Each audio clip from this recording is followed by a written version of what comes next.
Our final panel is Blockchain for Good, making every voice heard. Your moderator is Catherine Ross, Assistant Editor-in-Chief and Chief Brand Officer at Cointelegraph. Please welcome Catherine.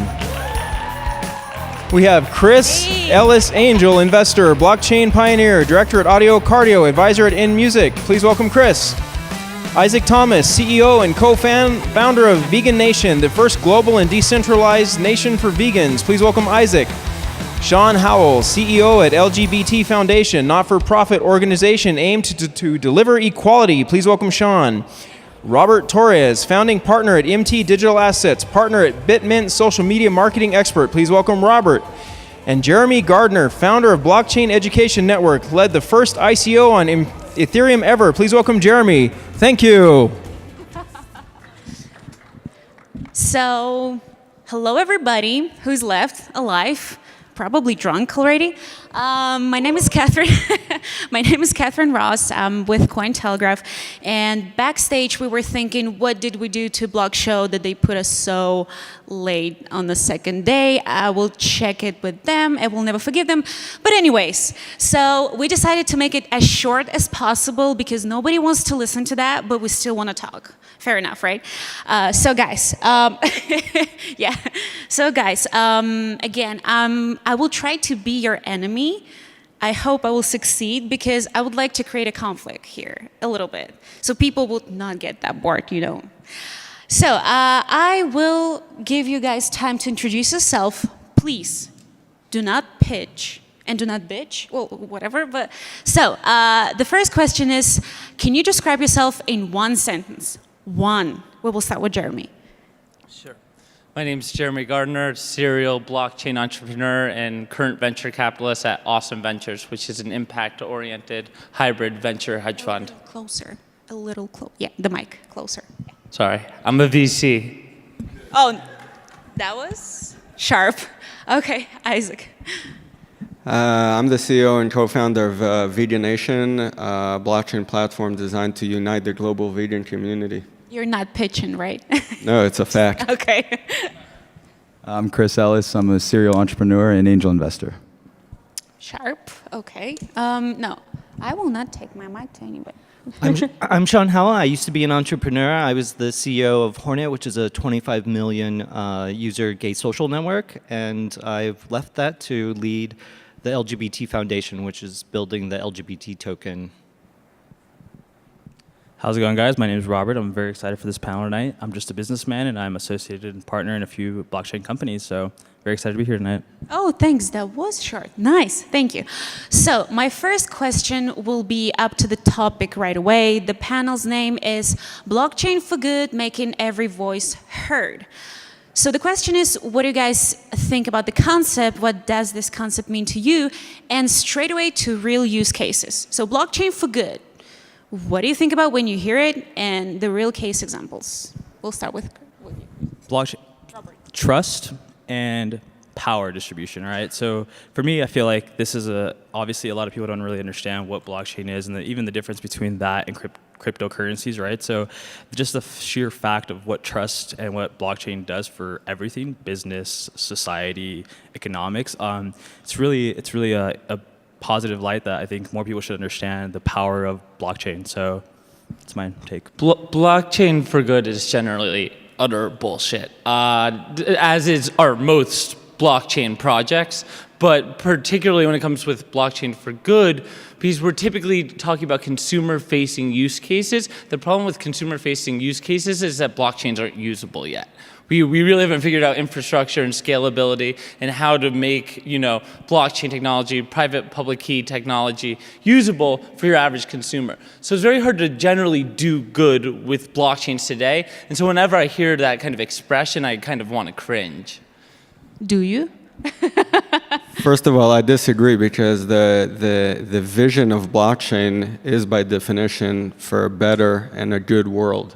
The grand vision of blockchain is transparency. Transparency will lead to a better world. It's true that today you don't have apps and you don't have the applications to make it happen, but we are building the future on blockchain, and we do need to focus on blockchain for good, because that's the only way we're going to move towards that vision. real use cases. Remember that part? Vegan community. That's a community that wakes up every morning and chooses a challenging lifestyle. We are ready to work on blockchain and crypto because it fits our needs and it fits the vegan mindset. So we will go out of the way to make it happen. I mean, that's really nice if you're like a middle-class white dude in America speaking on a conference stage. When we're talking about the actual ability to have an impact with this technology today, to actually do good in the world today with blockchains, that's what I'm talking about. That's where I'm cringing. Because, yeah, we can talk about the future, but what are we building today that actually enables us to improve the lives of hundreds of millions or billions of people? My question for you is, how do you go about educating them? I know you're very familiar with the space and you've created one of the first ICOs on the platform and you're very tech savvy, but for a lot of people don't even understand what blockchain is, nonetheless cryptocurrency or anything else on that. So my first venture in the space was an educational nonprofit. We've got 400 chapters around the world at colleges and universities. That's a great starting place because you need the employees of crypto companies, the engineers, the entrepreneurs, but we don't need to educate the masses about blockchains, just like we don't need to educate the masses about AWS. It's just a database that we use that makes systems work better. And this is a fallacy that we constantly fall into as an industry. It's like we need to educate people how Bitcoin works or how blockchains work. No, we don't. We just need to make applications that people want to use. And that's where the whole blockchain for good is ridiculous. So blockchain is just a database. Let's make applications for good on top of the blockchain that we can start deploying and actually improve people's lives with. So you're saying there are no applications that, so blockchain No, for good Bitcoin. I applications mean, so Bitcoin far? itself is the #1 use case for blockchain technology today. It's a digital gold. It's a digital store of value. It can be used for good, but it can also be used for buying kiddie porn. So, you know, it goes both ways. I mean, you know, technology is morally agnostic. But what I'm thinking about here is the applications that we go build. Bitcoin is a protocol.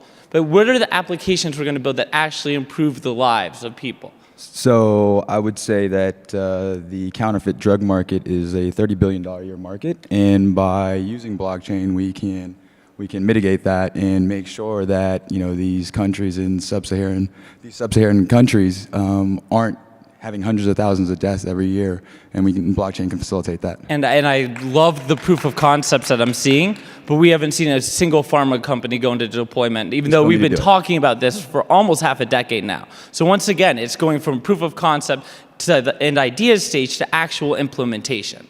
But yeah, I mean, look, any provenance play, whether it's tracking meats or seafood or drugs, I mean, it's one of the best use cases that we have, but we haven't seen real deployments. So the one exception, I think, has been diamonds. Forget the name of the startup out of the UK, but they've done a great job of tracking hundreds of thousands of diamonds around the world to prove that they don't come from conflict zones. And so we're getting there, but my point is, it's just like, you should always cringe first because it's a lot of talk, not a lot of action. I think there's other easy examples. So depending on which country you live in, there's different drug regulation. You're not able to access all drugs, so people buy kind of third market or black market drugs, and they're using cryptocurrencies to do that, to hide their identity. So that's proving with a dollar example that this is happening. But I think, you know, we have this audience of smart people. Some of them aren't yet invested in a single blockchain project in terms of their time or energy or actual money. And I think one of the things that we can do with our audience is tell them about some of the work that's being done that's blockchain for good. So I'm on the board of the Center for Human Rights and Public Health at Johns Hopkins University. And there's refugee issues in Rohingya and even different refugees moving into Eastern Europe where they don't have identities.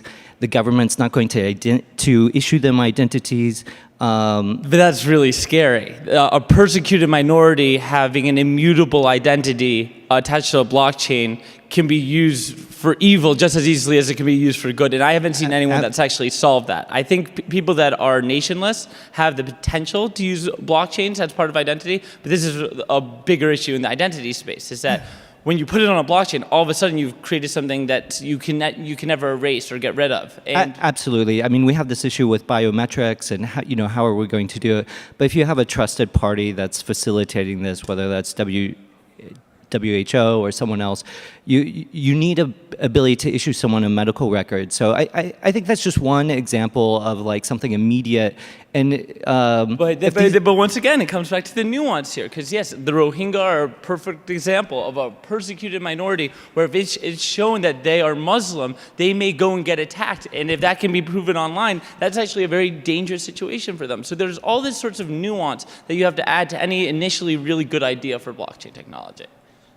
Sure. Well, I think that it goes back to the same questions that started in the 90s when people were trying to build the internet and the first adopters were porn and gaming. If people would just sit around and bitch about how is it possible that the internet is good when it's being abused for these two horrible industries, okay, then we would never get anywhere. Instead of saying, what's blockchain for good? It's a joke. Blockchain is for fintech, gaming, or porn. We're not going to get to the potential of blockchain. We all need to think of the good and positive applications. True, you're going to run into some issues at the beginning, but if we all work together to ensure that blockchain is used for good, it's really the potential of the world. Yeah, I mean, if we had zero tolerance, we'd have nothing. Absolutely. I have another question for you guys. What are you, as a part of the community and a human being, what are you guys doing to promote the concept of blockchain for good? Or how do you guys help those in need, personally and professionally? So I think the VeganNation is a great example, because vegan people from around the world run into trouble every day when you try to buy any kind of product. You want to know where it comes from. It was done in fair trade, without harming the environment, without harming any animals. And we're putting the supply chain onto blockchain for people to be able to know what products they're buying, the food they're eating, and things like that, and bringing transparency to the vegan community. That will change people's life forever, where they can trust the information they see. Jeremy, do you have anything to say?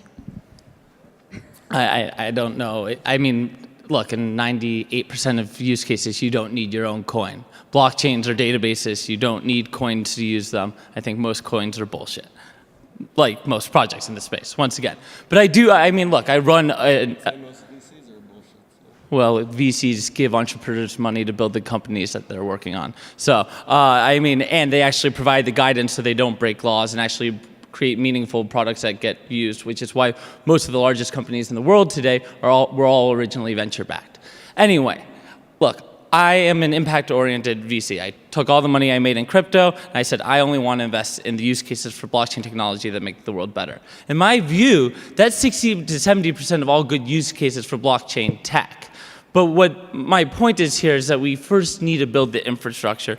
We need to have a base level of understanding for how this tech can best be used before we go about preaching how this is going to change the world, or else we're going to disappoint a lot of people. We really need to think about meaningful implementations today, and like, how do we get someone to manage their own private keys?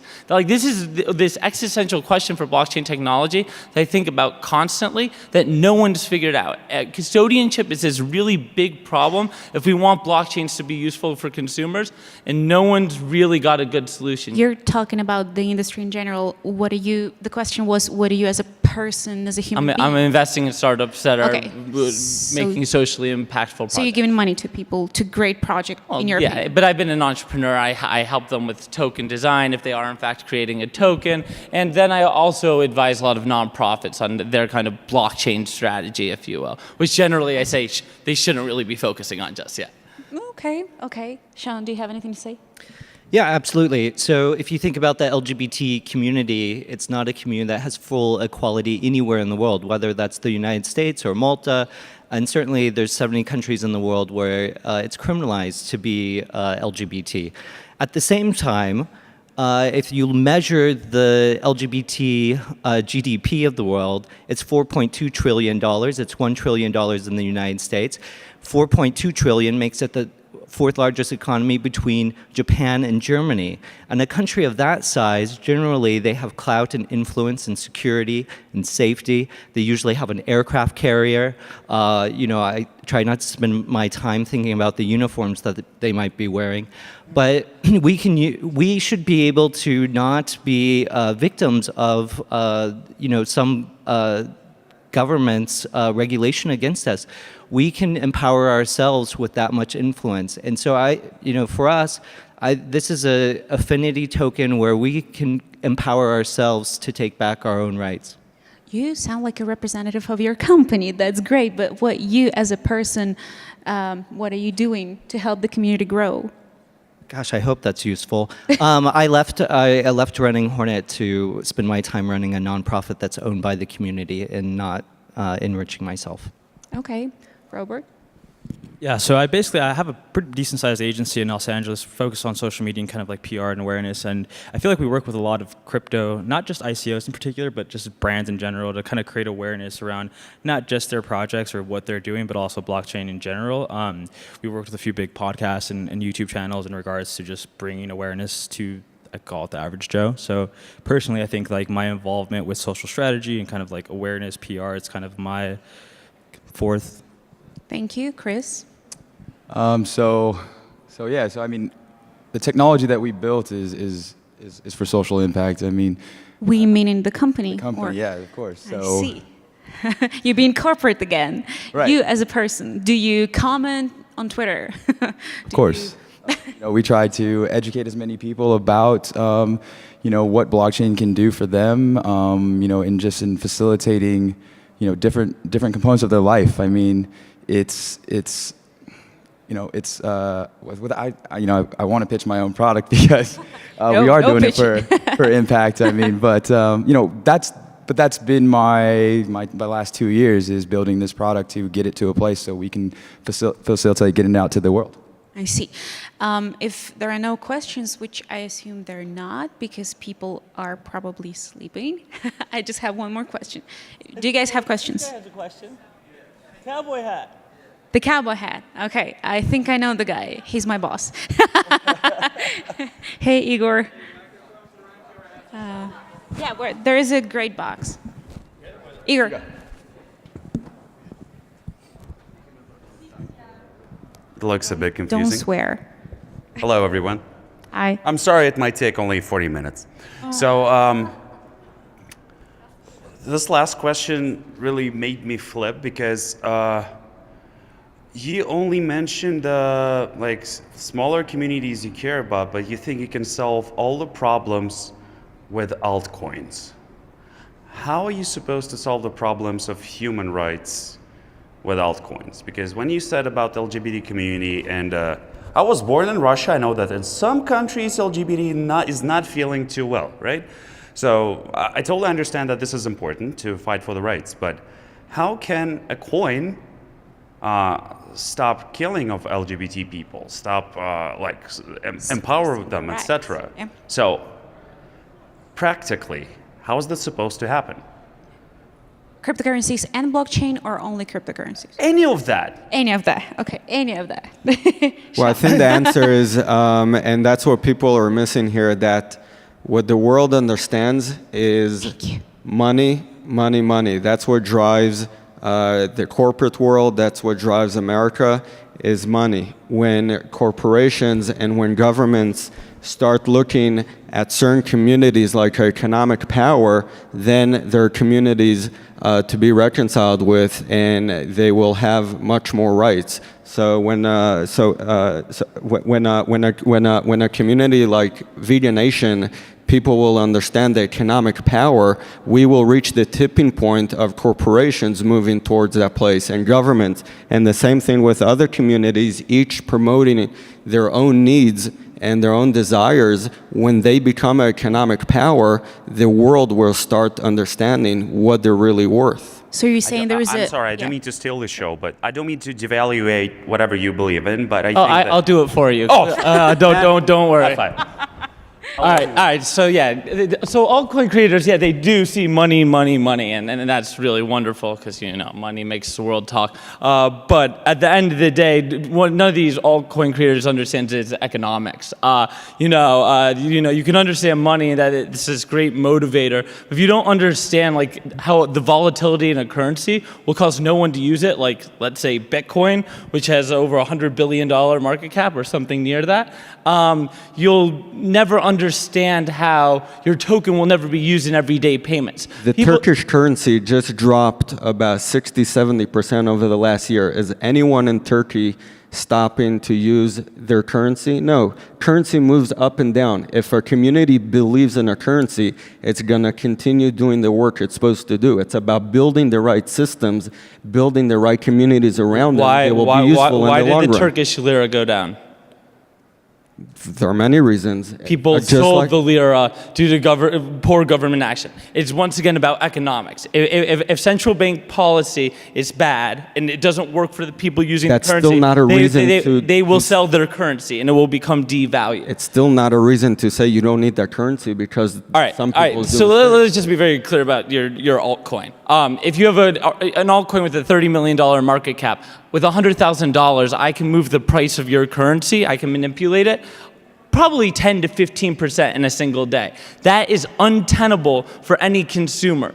Consumers, on average, have less than $400 of savings. In the United States, which is one of the wealthiest countries in the world, you think a consumer, just because they're vegan, is going to start using a currency that fluctuates 15% in a day or maybe 80% in a day, knowing crypto market caps, simply because they're ideologically aligned with that form of money? No. People use money because it's money, and so they're going to use their dollars. And that's never going to change. Now, the only time that's going to change is if we move to like a cashless society and there's no way to actually have any sort of black or gray market transactions. Then we'll move to one main cryptocurrency like Bitcoin. But yeah, you're right. I mean, these altcoins are garbage. I mean, they're never going to get adopted.